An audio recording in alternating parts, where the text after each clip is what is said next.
Sejam bem-vindos ao primeiro episódio de Estúdio CAV de 2026. Nós estamos muito felizes de estarmos aqui. O episódio de hoje é super especial, contamos com uma presença ilustre. Eu sou a Joquebed, mais conhecida como Jo. Esse aqui ao meu lado é o Dudu. Quer se apresentar, Dudu? Me chamo Eduardo Nunes, eu sou conhecido como Dudu, como a Jo já disse, e somos estudantes de cinema aqui do curso do CAV SPM. Exatamente. Bom, aqui a gente está com um convidado muito especial, muito ilustre, professor Kraka. Prazer estar com você aqui hoje. Privilégio. Todo meu, gente. O Kraka tem uma grande trajetória internacional e álbuns premiados. Atua na intersecção entre som e imagem, com performances, trilha sonora e videomapping. Destaque na cena underground paulista, já trabalhou com diversos artistas e levou seus projetos para países da Europa e da América Latina. É um grande currículo, não é mesmo? É um big currículo, né? E o nome do professor não é Kraka, ele é assim, é conhecido como Kraka, mas o nome dele é Felipe, né? Mas, professor, a gente já sabe, mas a galera de casa também quer saber da onde surgiu esse Não, apelido, gente, não pode Kraka. falar Por publicamente. que Kraka? Gente, é um título autodenominado. Eu escolhi esse apelido para mim uma vez que eu estava em Fortaleza e na praia estava acabando, assim, saindo de 10 anos, assim, de um projeto musical e querendo começar uma coisa nova e tentando pensar qual seria, assim, o título e tentando conceber, né, a identidade da coisa. E aí eu vi as tais cracas nas pedras e falei, nossa, é isso, é tudo a ver, essa é a síntese, assim, do conceito. E achei que, então me autodenominei Kraka. Hoje em dia eu mesmo já não lembro exatamente qual foi o insight do momento, assim, mas sei lá, tinha alguma coisa lá que na hora fez sentido para mim. Nossa, curiosíssimo, né? E um jeito inusitado de surgir um nome aí que artístico também, né? De alguma forma. Mas enfim, a gente tem algumas perguntas para te fazer, professor. Bora lá. Um bate-papo aqui, vamos levar isso com muita leveza. A gente quer te conhecer melhor, entender um pouquinho melhor sobre a sua carreira. Então, meu amigo Dudu. Vamos começar aqui então falando de processo criativo na hora de fazer todos os tipos de diferentes artes que você realiza. A gente tem algumas perguntas aqui. A gente queria saber, primeiramente, na concepção de um novo projeto audiovisual, para você, o que vem primeiro? Som, imagem, é uma coisa mais que vem desse lugar ou de um conceito, de uma coisa interna?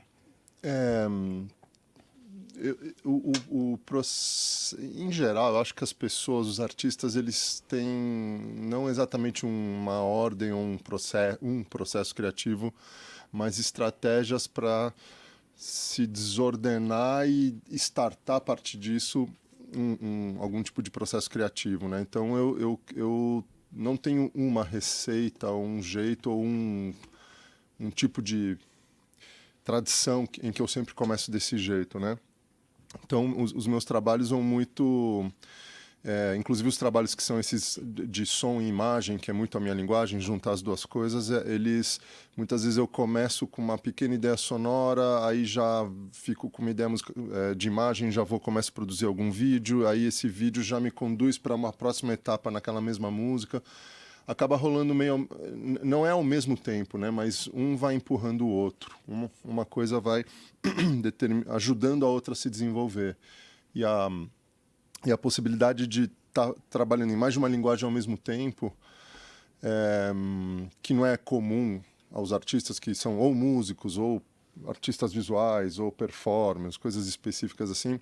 Mas essa possibilidade de somar linguagens, o que eu acho interessante é que ela retira o artista um pouco de um lugar meio tradicional de obsessividade, de ficar tempo demais numa linguagem só.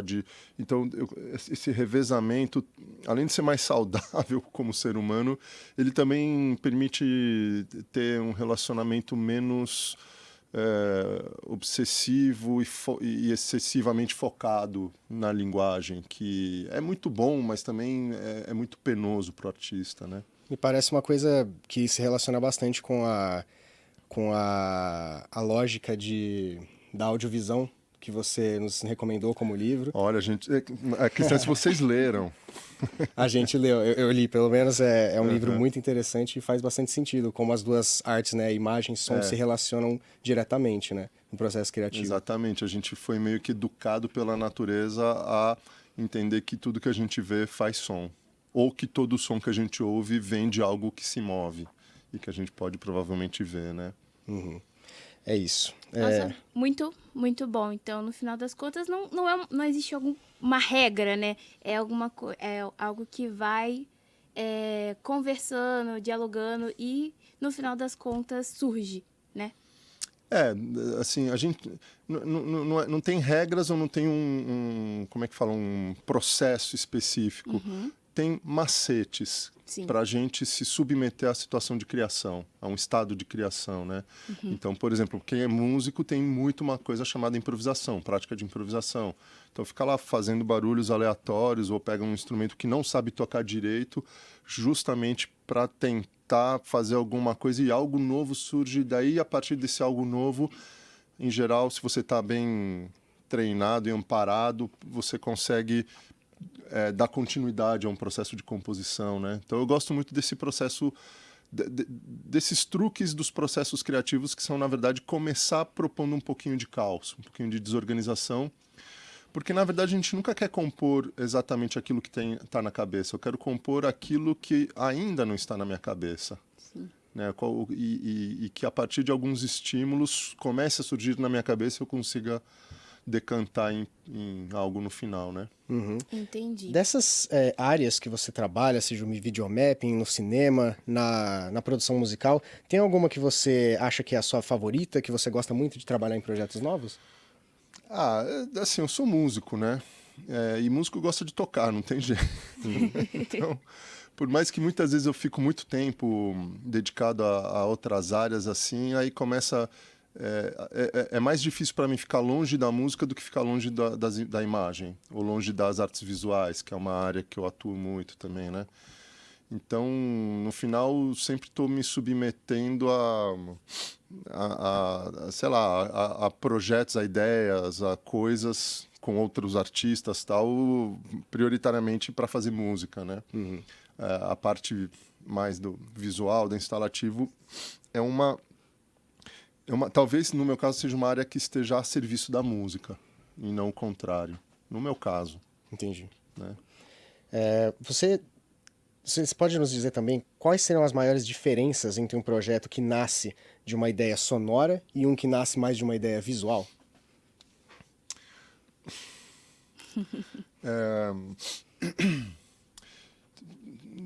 Nossa, é que isso não é uma resposta que eu possa dar num podcast, assim, de um único capítulo. Praticamente uma tese de doutorado, essa pergunta.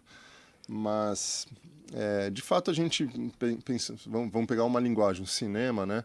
A gente vê muito, em geral, a gente pode dizer que a maior parte das vezes os filmes estão pensados a partir da narrativa visual, e os sons entram para melhorar aquilo ali, né? Às vezes para dar complexidade, para dar profundidade, para sublinhar certos sentimentos, emoções, às vezes para gerar ambiguidade. Tudo isso é necessário, mas quem está conduzindo, quem está no trilho transportando tudo é uma narrativa geralmente visual, né? Ou pelo menos pensada a partir do visual, né? Mas tem alguns filmes que invertem essa lógica, né?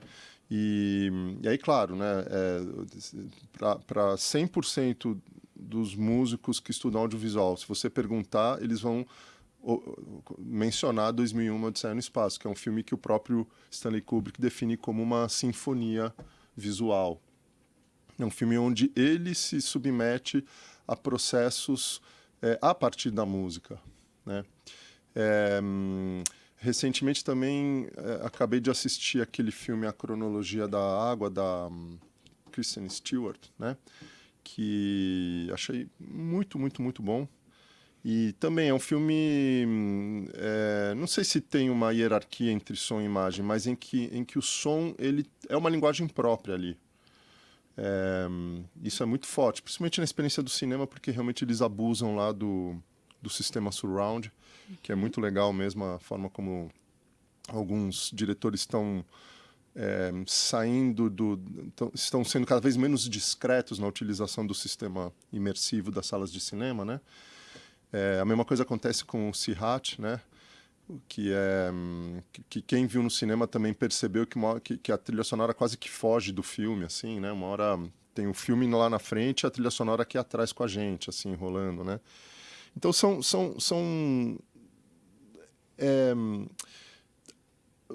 a pergunta é o que diferença gera começar a partir de uma coisa ou a partir de outra, né? Acho que essa é uma lista de diferenças, né? Às vezes são extremamente conceituais essas diferenças, como no caso de 2001, e às vezes são extremamente sensoriais, como no caso do Sirat, né? Onde você não tem exatamente uma questão conceitual para a trilha fugir da tela, mas aquilo te produz um conjunto de sensações que prepara seu corpo para assistir aquele filme. Sim, muito legal falar sobre isso, inclusive dessa hierarquia que a gente tem, às vezes, do som e da imagem. E muitas vezes a gente vê que o som, ele é subjugado, né?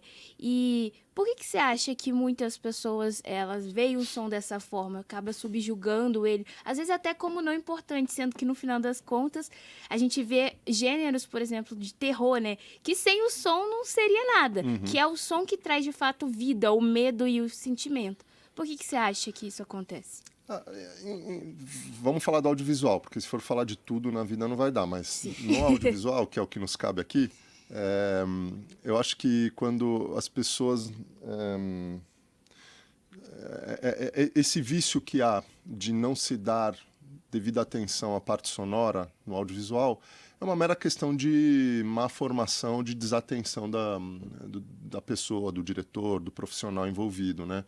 Porque todo mundo que estuda um pouquinho mais fala assim, mas aqui é que está o segredo do negócio, né? Aqui que eu tenho o truque, é aqui onde eu faço a mágica acontecer, né? A gente vê qualquer diretor, né? Se a gente pegar o David Lynch, a frase dele é que o som é no mínimo 50% do filme, né? O Spielberg, ele fala muito também da importância do som, e o Spielberg é um cara que ele ficou notório justamente pela imagem, né? Por construções muito ousadas de sequências complexas de ação, de adotar tecnologias novas em épocas que realmente... quer dizer, ele nos fez ver dinossauros pela primeira vez, né? Quer dizer, ele dá muita importância para o visual, né? Mas ele faz questão também de falar de como ele senta do lado da equipe de áudio e como eles vão decidindo junto, ou como ele senta do lado do John Williams, que é o compositor das trilhas, e o John Williams mostra e ele comenta, como tem um ping-pong ali de ideias, de impressões e tal, porque, assim, realmente é aquela coisa, né? O Spielberg não seria o Spielberg sem o John Williams, né? Não teria... O que seria o Spielberg sem o John Williams, né? Não sei. São muitos esses híbridos, que inclusive tem muito na história do cinema, né? Essas duplas de diretor e compositor que criaram uma relação muito de hibridismo e se entendem, e um já faz o que o outro quer, né?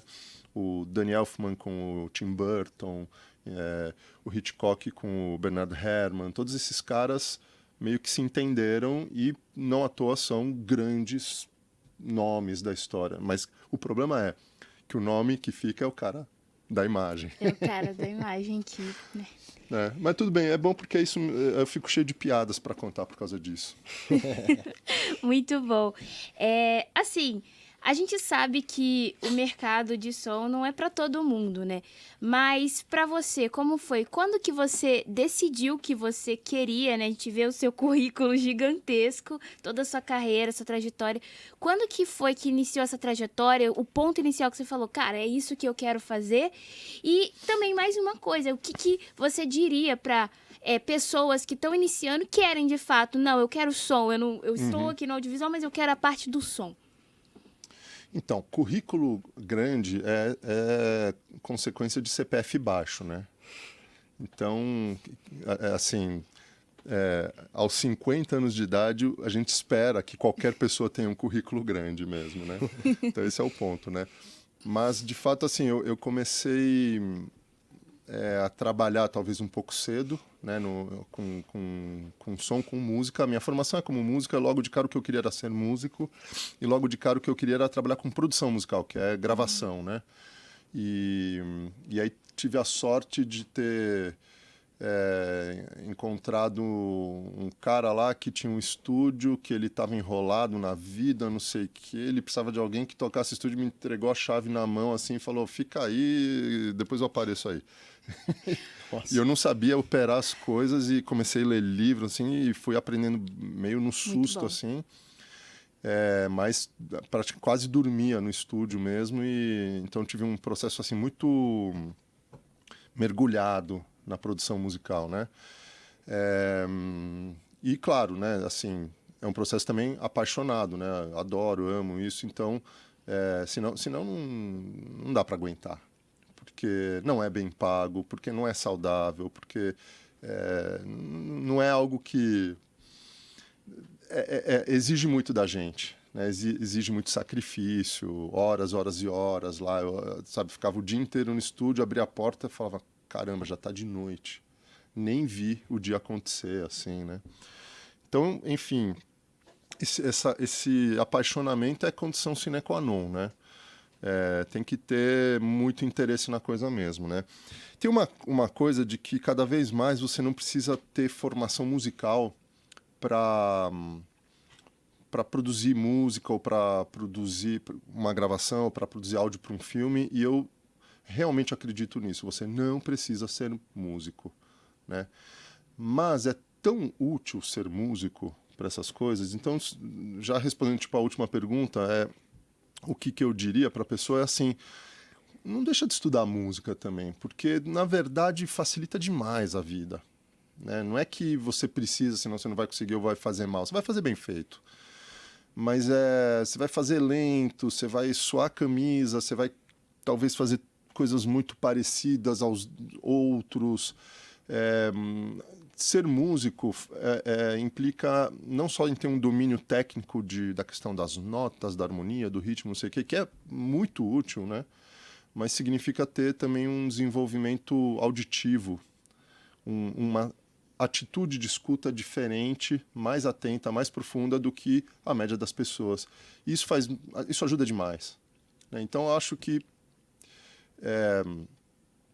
quero trabalhar com áudio, ótimo, vamos tocar algum instrumento também. Assim, nada demais, não tô falando de fazer show, né? Tô falando assim, vamos estudar um violão da vida, um ukulele que seja, assim, mas alguma coisa que ampare um pouco você musicalmente para lidar com essas ferramentas que são ferramentas todas elas criadas a partir e para músicos. Sim. Né?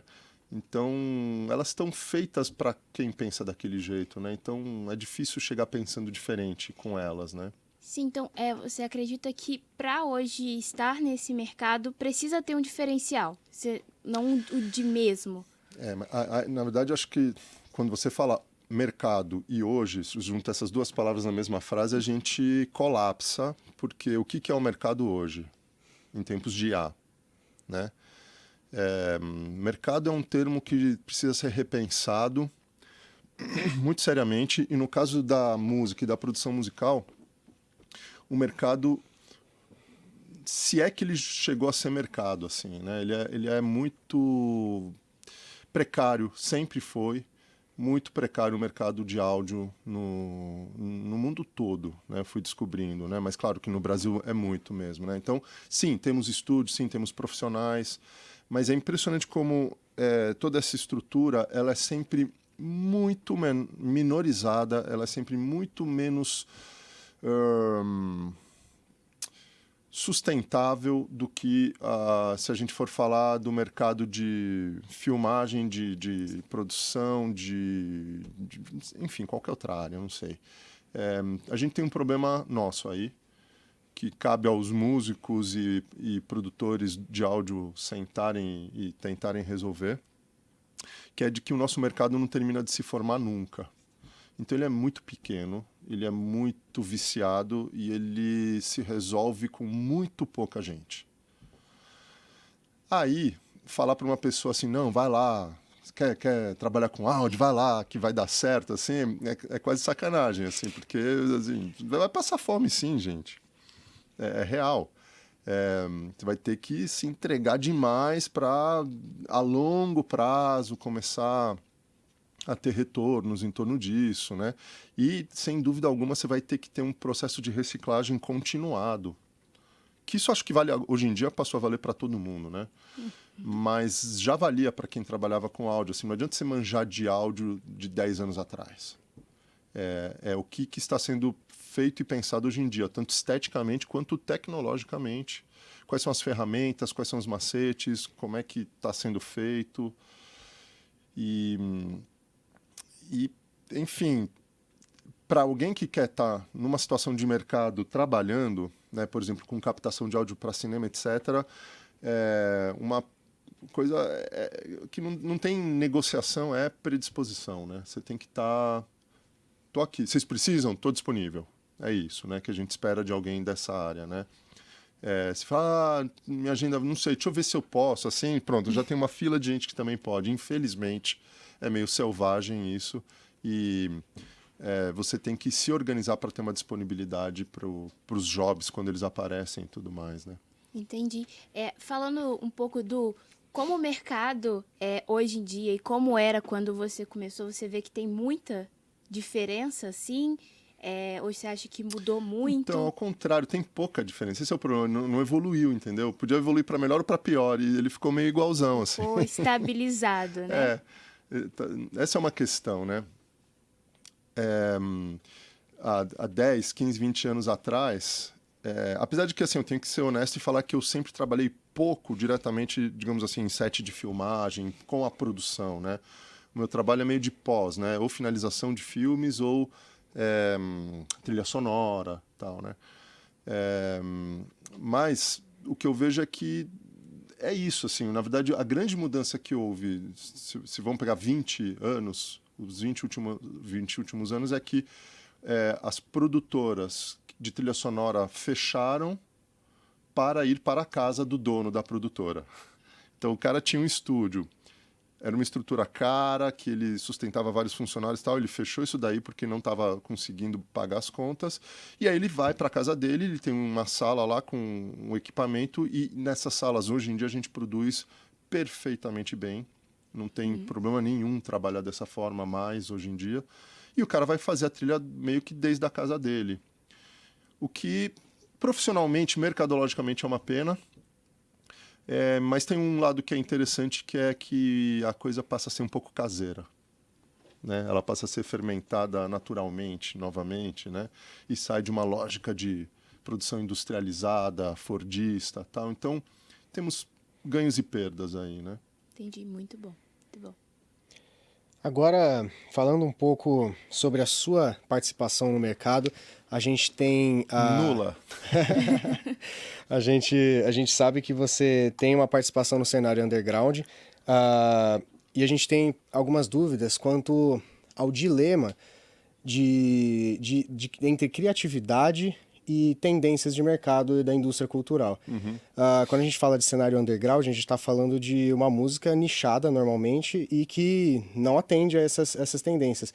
Como que você lida com esses projetos de uma forma que você consiga liberar sua criatividade, mas também atingir o máximo de pessoas possível?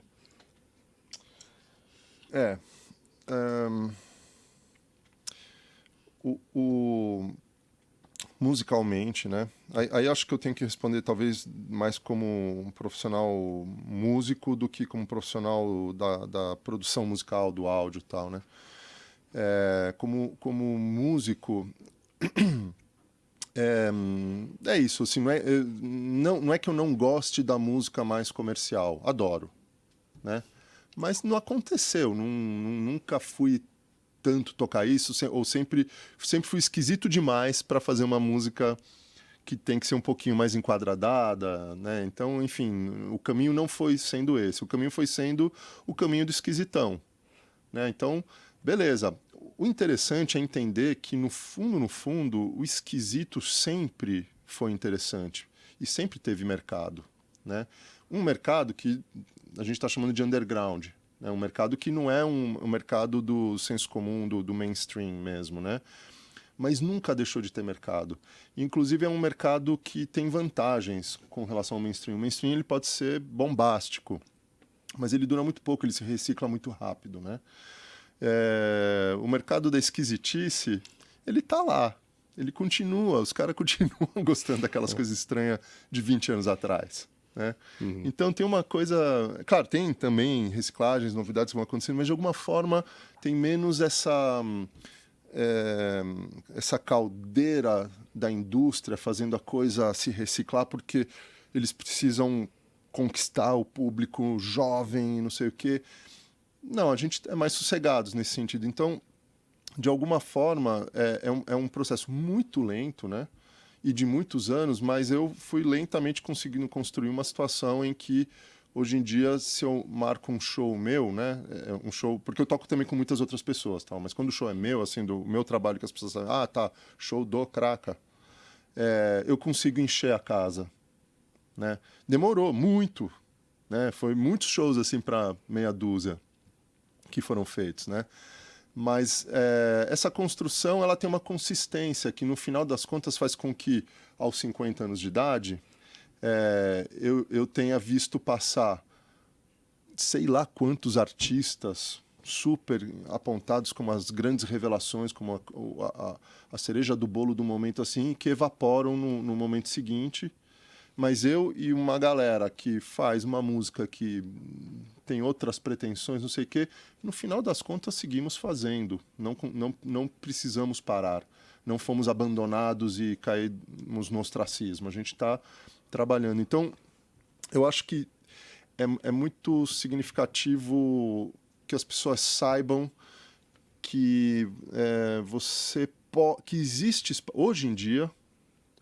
A internet tem sido um grande problema na nossa vida, né? Mas ela tem algumas vantagens, que é a que você consegue chegar nos esquisitos que nem você.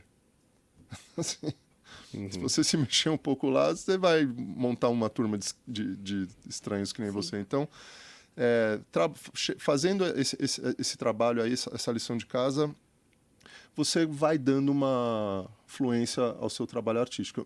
Eu não estou falando de grana, né, gente? Ok? Estamos falando aqui de arte, de expressão, de tudo mais.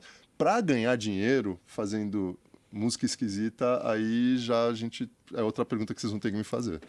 Certo. Então, nesse cenário, o que você quis dizer mesmo é que ele é nichado e isso tem suas pontos positivos e pontos negativos, e que a sua presença nele foi uma coisa que aconteceu naturalmente, é basicamente isso. Eu fui meio acontecendo desse jeito, né? Realmente faz muito tempo, preciso até relembrar aqui, né? Mas aos 19, 20 anos eu lancei assim, o primeiro trabalho meu, que era com uma orquestra de câmara.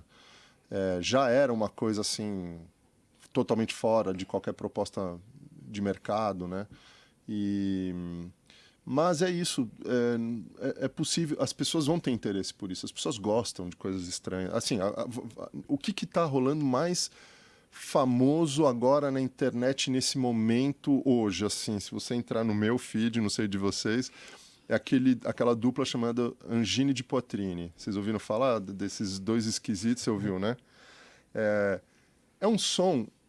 Word, total, esquisito, totalmente, a pessoa toca com uma guitarra microtonal, ela tem o dobro de notas do que qualquer instrumento musical, e eles usam uns figurinos totalmente esquisitos e tal, e é um sucesso, assim, eles estão com turnê marcada não sei por quantos anos já, assim, quer dizer, um sucesso absoluto, fazendo um tipo de música que não há produtor musical no mundo que não dissesse que eles estavam errados de fazer isso. Entendeu? Assim, fala, não, isso daí tá errado, isso tá desafinado. Não é assim que se faz música. Só que é tão esquisito que o povo comprou a ideia, falou, pô, legal pra caramba, e se diverte ouvindo. Então, a gente não pode subestimar o público, assim. O público é capaz de ouvir coisas difíceis, coisas estranhas, né? Essa coisa, tem que facilitar para chegar em mais pessoas. Não sei. Na verdade, parece que não é bem isso. O que a gente precisa é fazer algo, se for complicado, sofisticado, bem explicado.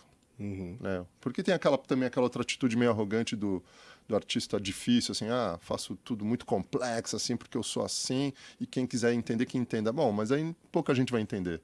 Mas eu posso fazer algo complexo, sofisticado, mas de alguma forma acessível. Né? De alguma forma facilitar a chegada disso nas pessoas. Né? Uma das coisas novas que surgiu, acho que já faz um tempinho a mais, e que é uma coisa que você mexe bastante, que é o videomapping, que é uma coisa que também acho que de vez em quando até tem a necessidade de explicar, que tem muita gente que não conhece ainda. Então, fala um pouco sobre o que é o videomapping exatamente e o que você faz, como que isso é um diferencial numa apresentação artística. O videomapping é uma técnica que ela já tem alguns anos e é importante saber que o Brasil é um dos desenvolvedores da tecnologia que fez isso acontecer no mundo inteiro. O Brasil é vanguarda nessa linguagem mesmo. É algo que talvez tenha o quê? Uns 25 anos, 30 anos, assim, meio de existência. É uma técnica, na verdade, você utiliza um projetor ou vários projetores de imagem para atirar imagens contra, geralmente, alguma arquitetura ou alguma coisa muito irregular. E tem um software que permite você mapear, justamente, você recortar as imagens para que elas encaixem no formato dessa arquitetura, desse prédio, para você contornar as janelas, para você, enfim, pegar a empena do prédio e encaixar uma imagem bem ali e tal. Então vira uma espécie de quase um trabalho.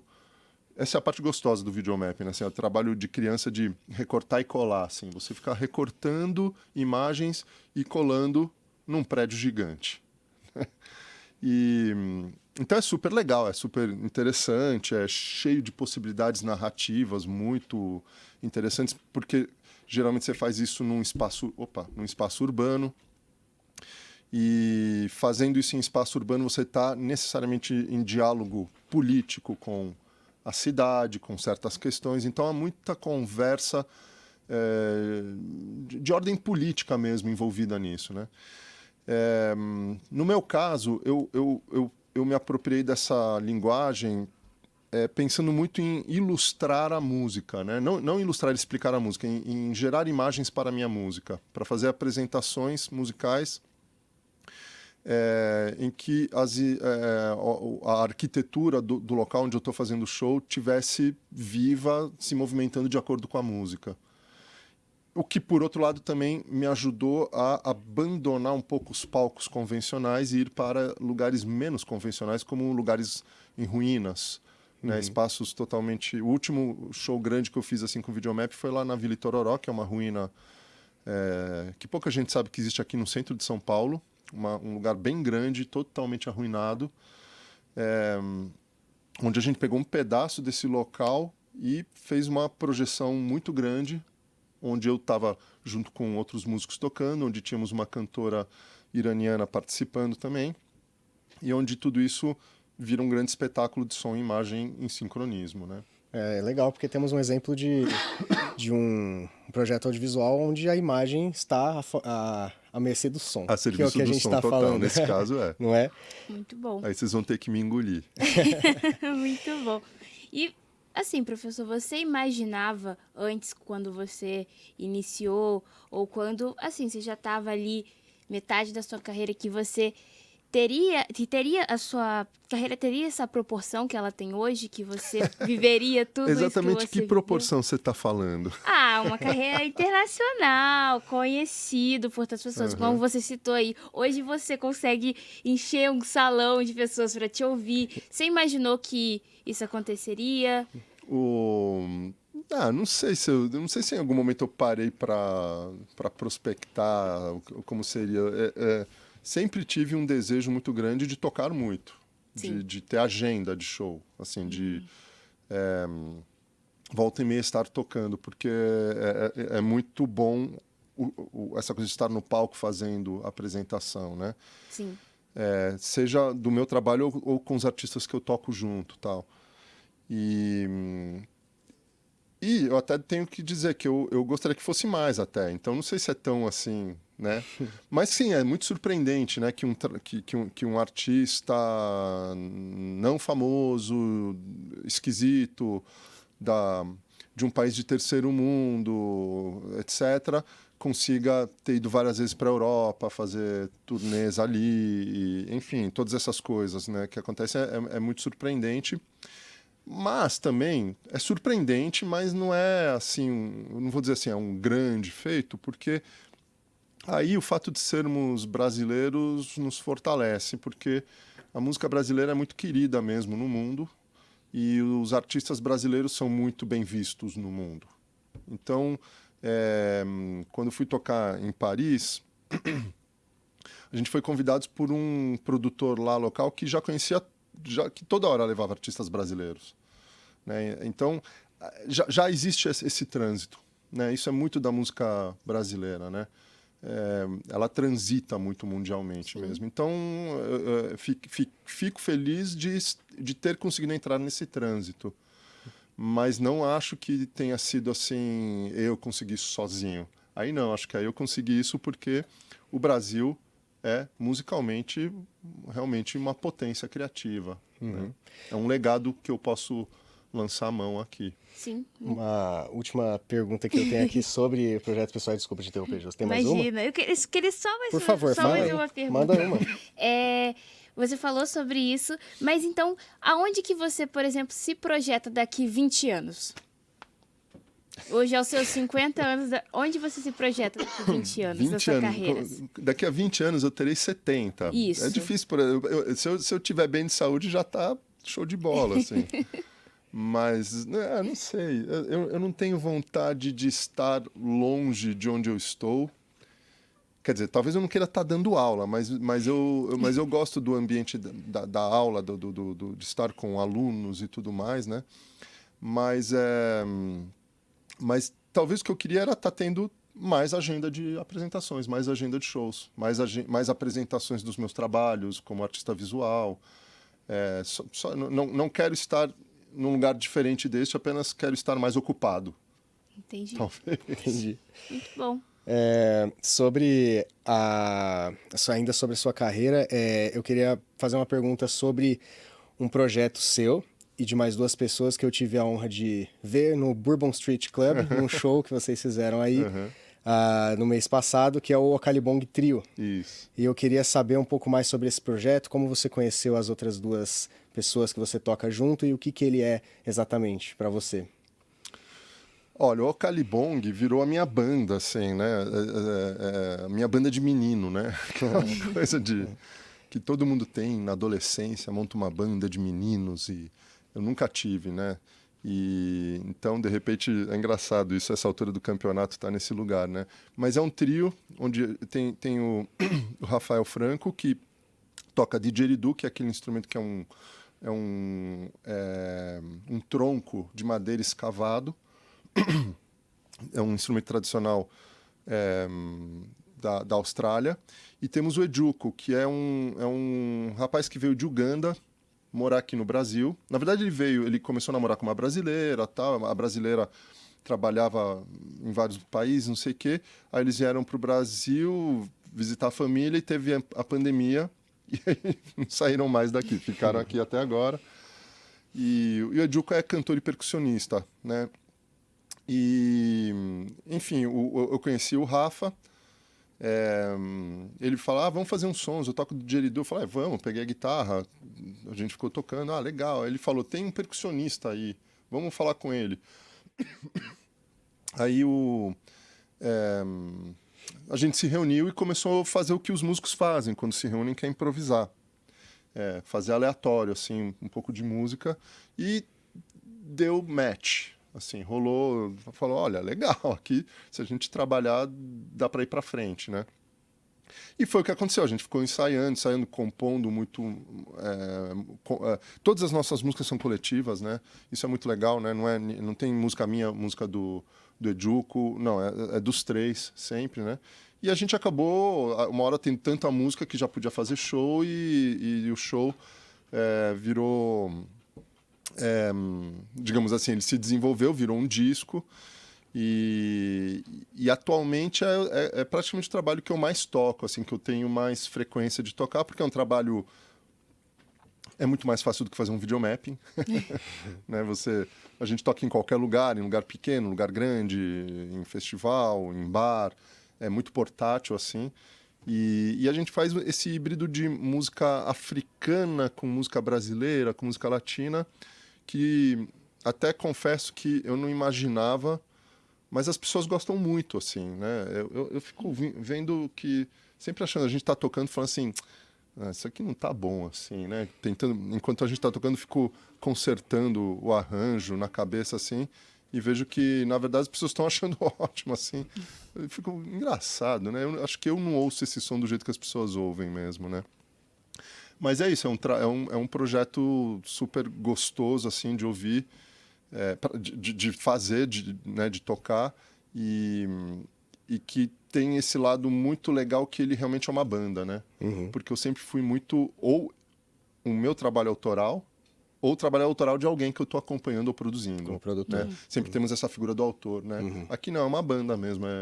Todas as músicas são realmente igualmente dos três e tem a marca dos três mesmo. Legal. Muito bom, interessante. Infelizmente a gente tem que encerrar, né? Mas foi um bate-papo Os alunos muito estão vindo bom. aqui toda hora aparecendo aí, falando, indignado. Chegou a assim, cobrança, cadê chegou a a hora. Exato. Mas, professor, foi um prazer ter você aqui, conhecer Prazer meu, um gente. pouco mais da sua trajetória e obrigado pelos conselhos. Pessoal, é difícil estar na carreira de som, mas, como o professor falou, se você quer, se você gosta, persevere. Vale a pena. Vale a pena, isso mesmo. No próximo episódio, nós vamos ter mais uma convidada, uma professora muito especial, professora Mafê, Maria Fernanda Riscali. Então, assim, não percam, fiquem de olho, porque vem novidade por aí. É isso. E a gente fica por aqui, pessoal. Tchau, tchau e Até até a a próxima. próxima.